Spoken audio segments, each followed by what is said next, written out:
စစ်တိုက်ခါနီးဗိုလ်ချုပ်ကသူ့ရဲဘော်တွေကိုပြောတယ်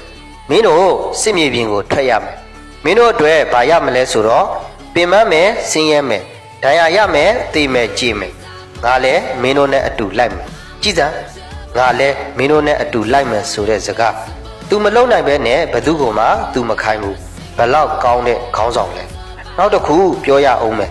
လွတ်လပ်ရေးရပြီးတော့လွတ်လပ်ရေးအတွက်ရန်ပုံငွေထည့်ကြတယ်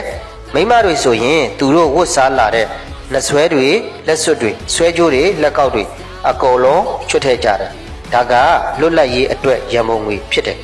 ပြီးတော့လွတ်လပ်ရေးဖခင်ကြီးဖြစ်တဲ့ဗိုလ်ချုပ်အောင်ဆန်းကိုလည်းပြည်သူတွေကချစ်ကြတယ်ပြည်သူတွေကတိတ်ပြီးကြည်ညိုကြတယ်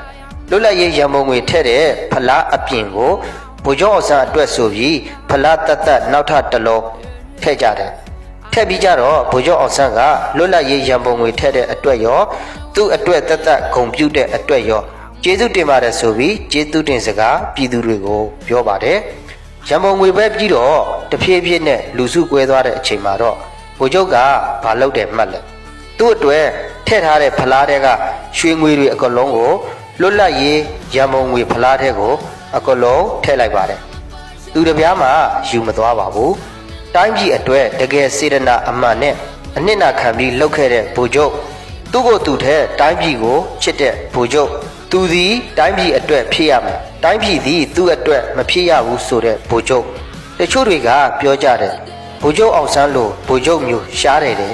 အမှန်ကရှားတာမဟုတ်ဘူးရှိကိုမရှိတာဗိုလ်ချုပ်အောင်ဆန်းကိုကြည်တယ်ပြည်သူတွေကတရားလို့ပေးတာကိုတပြားမှယူမသွားဘူးအဲ့ဒီလိုစိတ်ဓာတ်မြင့်မားလွန်းသူမို့လဲပြည်သူတွေရင်ထဲမှာယနေ့အချိန်ထိမထုတ်နိုင်တာသမိုင်းကြောင်းတွေကိုဘလောက်ပဲဖြက်မတထောင်မှာတကောင်မဖွားနိုင်တဲ့ဗိုလ်ချုပ်အောင်ဆန်းဆိုတဲ့